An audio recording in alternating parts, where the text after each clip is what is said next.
This is part 2 of my chat with James Elliott, the senior editor of Octane Magazine. I recommend going back and listening to the first part before listening to this one. Driving-wise, how is your Lotus Elan different from other cars of the era? Oh, it's just better as a sports car. I think the fact that it can make me look like I know what I'm doing illustrates just how good it was in its era. The handling is almost psychic. It's you point, it goes. It's absolutely astonishing. It's only a little sort of sub 1600cc engine. It's got a sort of adapted twin cam head, but it's very, very light. And they built this backbone chassis. The story is they built it just to test the Rotoflex couplings. But however it came about, it's got this ethereal sense, and it's got disc brakes all round, sort of slightly inboard at the rear. It's got a phenomenal gearbox. The steering, I think I've often traipsed out an anecdote. Gordon Murray, the creator of the F1, told me many, many years ago that his only regret was that the steering on the McLaren F1 wasn't as good as it was on a Lotus Elan. It's that good. It can make anyone feel like a hero. It's not great for side impact protection. You've got, if you think about a combination of a backbone chassis and a glass fiber shell, if you get hit from the side, you're probably in big trouble. But the payback is the driving experience. It's super quick. It's just the ideal sports car. And there were probably more stylish cars in the period. Running the Alpha Spider is a pretty damn good car, and it's got a fifth gear and a hood that you can put up, whereas the Lotus hood, the early ones, is quite a challenge. But just in terms of driving, nothing comes close to the Elan from that era. Nothing in that price range. And the fact that you can still go and buy one as cheaply as you can is absolutely astonishing. Is there a car that you aspire to own but never have? Millions. Literally, no, not millions, because there probably aren't millions. Thousands, though. Hundreds. No exaggeration. Hundreds of cars I aspire to own. Many of them I never will, simply because of financial reasons. And also, there's got to be a limit on how many cars you can have. I live in London, which is a pretty dense city, and in order to keep old cars, you need to keep them garaged, and finding garages is difficult and expensive. So I'm always going to be restricted, but there are hundreds of cars I would like. I've never owned a vintage car. I'd love to have a vintage car. I've never owned a supercar. I'd love to have a supercar. I mean, I've owned a couple of cars that were sort of super GTs in their day, but hundreds. No, I can't narrow it down. There's so many. If we went down this road, one, it would be very long and very boring, and I'd be talking even more than I'm already talking. But we'd have to narrow it down and say, well, let's say the era, and then the price range, and then what type of car is it? A hot hatch, a saloon, a coupe, a GT, supercar, or whatever, and then keep narrowing it down. And then once we've narrowed down all those factors, I may be able to come up with only my top 10 for each group. Is there a favorite automotive event that you've gotten to participate in? I've been very, very fortunate in my career in so many ways, in the cars I've got to drive, the people I've got to meet, and also the events I've got to do. There are all sorts, obviously being able to go to Goodwood, or many of the Concours. I'm recently back from Sydney Harbour, Concours of Elegance, which is a fantastic one. A hell of a long way to go, but I think worth it. Then Pebble Beach, I've got to go to Pebble Beach and do the whole Monterey Week and Laguna Seca and the Rolex Monterey Motorsports Reunion and Quail Lodge and the Quail. All of this stuff is absolutely fantastic. There's a new event we're involved in called the Concours des Légendes, which is at Wilton House, which is slightly different take on a Concours, in that rather than, it's going to really get under the skin of the cars and interview people about them at length, and so sort of really explore the history of the car and the owner and their history together, and why either of them is interesting and important. And so we're going to do that. Gosh, so many events. I like simple track days. I like grassroots events. There's one I go to locally called the Southside Hustle, which is the first Sunday of every month. And just, if you're available, turn up at 8 o'clock in the morning, meet some other petrol heads, have a look at their cars, have a cup of coffee, and that's what it is. And I really like doing that kind of thing as well. Events, there's so many, and different types of events. There's a driving events. I used to do, once or twice I've done something called the Round Britain Reliability Run with Club Triumph, which is 2,000 miles around the UK, starting in, north of London now, and you go up to the very top of Scotland, John O'Groats, and then you drive all the way from the top of Scotland to the bottom of England, which is Land's End, and then you drive back to London. You do that in 48 hours. You need at least 2 people, really, although some people have driven it solo in the past. That's an astonishing event to be involved in. Just huge fun and really exhilarating. How did you first become an enthusiast? I was always interested. I know this because my family told me a couple of times. Once I pointed out a Jensen Interceptor when I was very, very young and probably didn't even speak, and said I liked one of those, and I now have one of those, although mine has been off the road for quite a long time now, and I need to do something about that. I also liked the Ferrari 2-door sort of 3-box saloon shaped cars, the sort of wedgy 4-seaters, which probably aren't the most desirable, but apparently when I was a very young kid I said that they were my favorite Ferrari. So the 365, 400 and 412, that series. It really changed for me when I passed my driving test, when it went from, these went from pretty objects, which I liked, but, capacity and things weren't really important, or how they drove weren't really important, because I wasn't doing that yet. And yet the moment I passed my driving test, everything changed. My first car also, I was very lucky, and a lot of Brits are lucky like this. My first car was a Mini. So I instantly went into one of the most fun cars in the world, and just huge fun. And I immediately fell in love with every other aspect of the cars, rather than just sort of the aesthetic ones or the rarity ones, or the sort of, you play the top trumps cards and decide what's best, and you look at the pictures, and they can get you very enthusiastic, but nothing can get you as enthusiastic as driving, which is why I'm so keen that, we've got programs here, and I know they have in the States as well, where young people are introduced to cars through driving. I don't think you can understand old cars or the joy of analog driving until you do it for yourself. And so passing my driving test was absolutely crucial for me. That was where it went from an interest into an obsession. Is there anything like somebody else's car that they lended to you that you've been nervous to drive? All of them. Every car anyone's. Ironically, considering my job, I absolutely hate the responsibility of other people's cars. But then I can't do my job without borrowing other people's cars. I get crushed by the stress of the responsibility, but you have to do it. And some people are very easygoing about it, some are very nervous about it. But if you do it for a very long time and you don't get a reputation for breaking them or crashing them or whatever, then people are incredibly trusting, and it's absolutely amazing.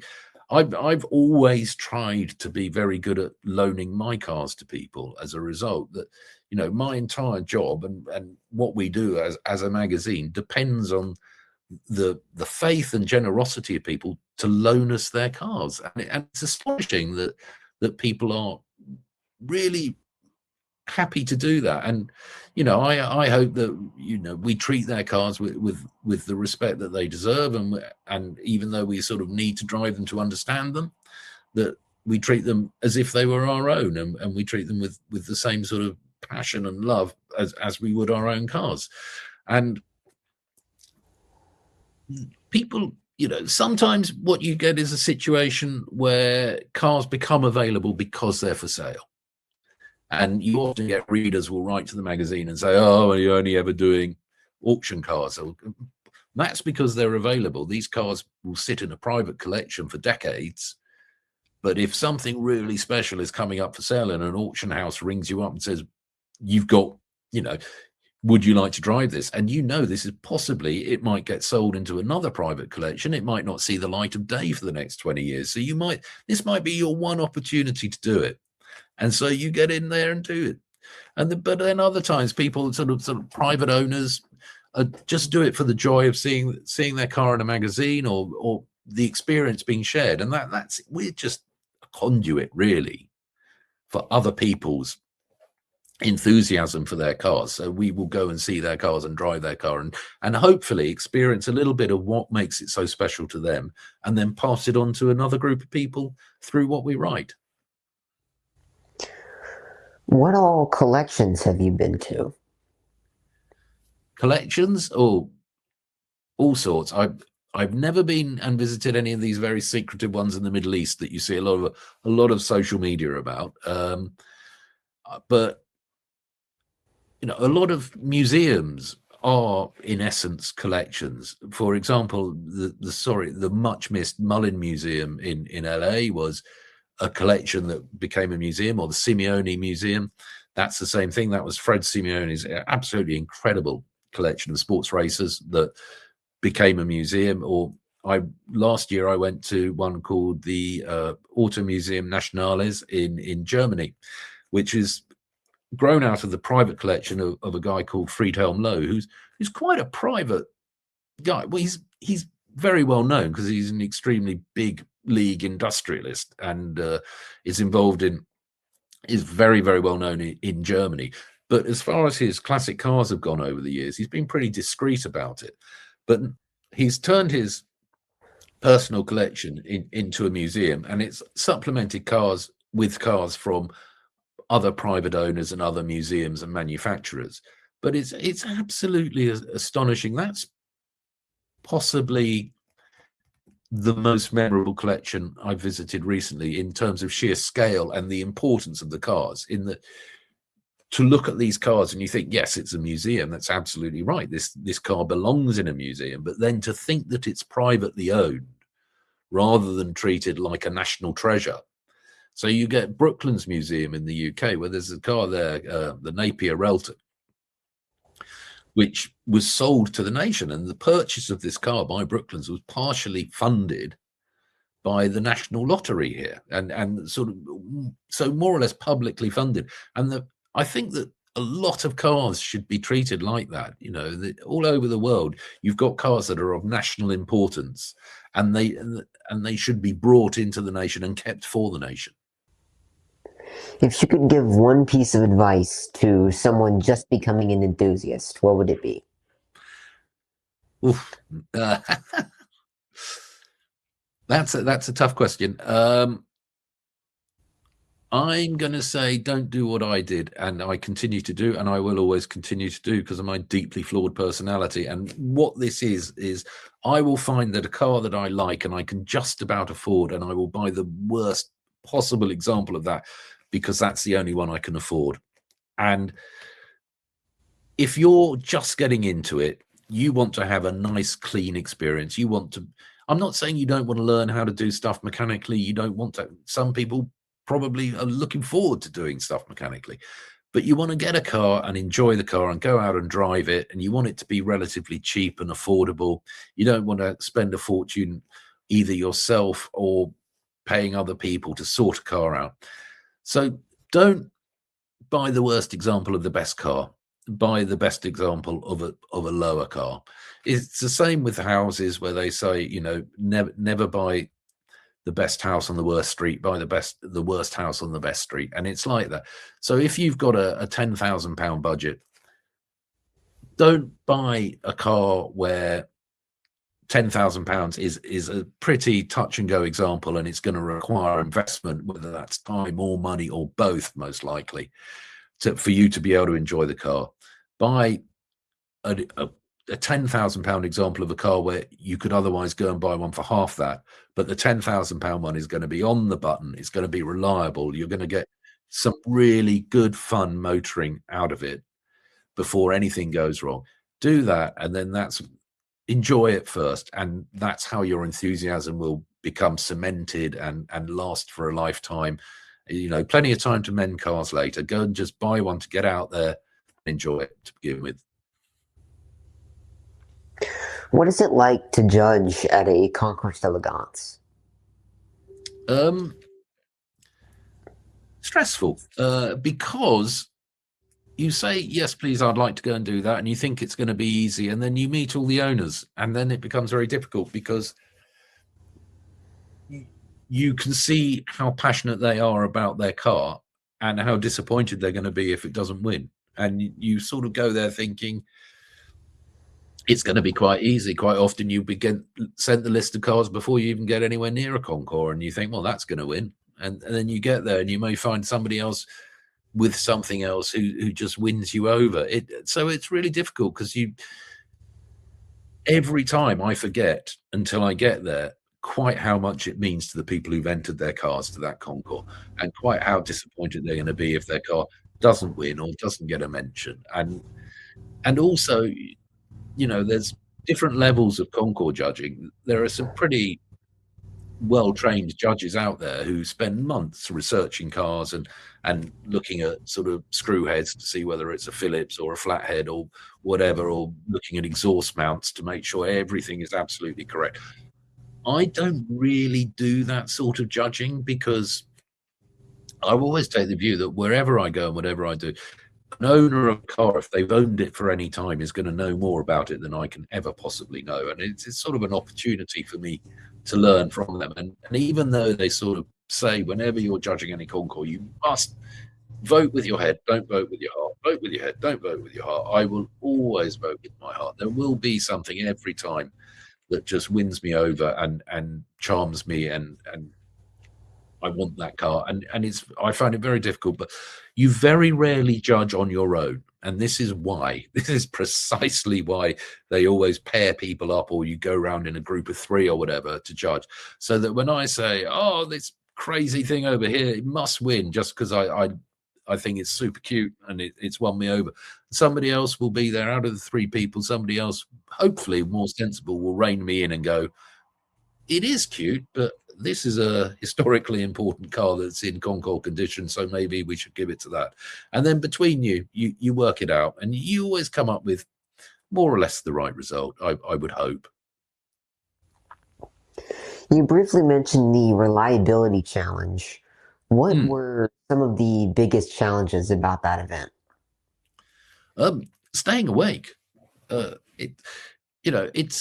If you work out 2,000 miles divided by 48 hours, that's a pretty high average speed. And on that calculation, you're not allowing to stop to go to the toilet, eat food, or do anything like that. You don't sleep. It is pretty much, I think, continuous is an odd thing. There's an official description of continuous driving, which does allow for some stopping. And you do this, and you do have to stop to fill up. And as you say, you stop at John O'Groats to have food, and then you stop again at Land's End to have food. And there may be a couple of other stops on the way where you get a cup of coffee or something. But generally, if you're in a 2-seater car, or there's only 2 of you in a 4-seater car, when I did it, you didn't really have sat navs. So unless you were following somebody, and we all know that following people is a lovely idea, but it tends to fall apart at the first roundabout or set of traffic lights, and then suddenly everyone goes off in different directions and you're on your own. So you never allow for that. So if there's 2 of you, back then, without sat navs to rely on, you generally didn't sleep. You might catch a little bit if you look and see that there was a long stretch on a single road ahead. The second time we did it, so I did it with Alistair Clements, who is a great friend of mine, and it now edits the magazine that I edited before I moved to Octane in 2017. We did it both times, but the second time we were joined by another friend, Andy Thompson, who's something of a big Triumph saloon guru, and he lives in Western Australia now. and Andy drove with us, and so that meant, because we had a saloon, one person could in theory sleep on the back seat. And I'm not saying you get great quality sleep or very much of it, but somebody could rest while the other two were looking after business in the front seats, and so that made it a little bit easier. But generally, it's really tough. Those are the challenges, and that's without anything going wrong. 2,000 miles is, most well-maintained cars shouldn't really find 2,000 miles a problem, to be honest. Just because you're doing it in one hit, it is slightly more stressful. But you need to think about not the things that you want to change. Like I had a slightly dubious differential in my car, so I took a diff all the way around us the first time, and all that did was add an enormous amount of weight. If my diff had broken, we probably could have replaced it, which would have made us feel pretty heroic. But really, you're much better off taking spares for things that are going to stop you dead. Like, you're traveling around Britain in November, and that includes Scotland and big lumps of Wales as well as England. You are going to get rained on. So I took a second time, I was much more pragmatic, and I took things like wiper motors, lights, flasher units, all the things that would mean that either you couldn't continue for safety reasons or for legal reasons. Those were the things I took the second time round. But as for the challenges, the major challenge is staying awake. But the event is superb. It's been going since the 1960s. It's always sold out. It happens every other year. It raises an absolute fortune for charity. You have to have a Triumph to be in it. Triumphs come quite often from abroad to take part. And there's all sorts, from the smallest sports cars to the biggest saloons, and you get some sort of pretty old cars as well. And the camaraderie on that event is quite unlike anything else I've ever done. Well, thank you for your time. It's been a great time talking with you. Well, thank you. I'm sorry I've rabbited on so much, but a lot to say, always me. Well, this has been the Exhaust Note Podcast. I'm Brynn, and this was James Elliott. Thank you.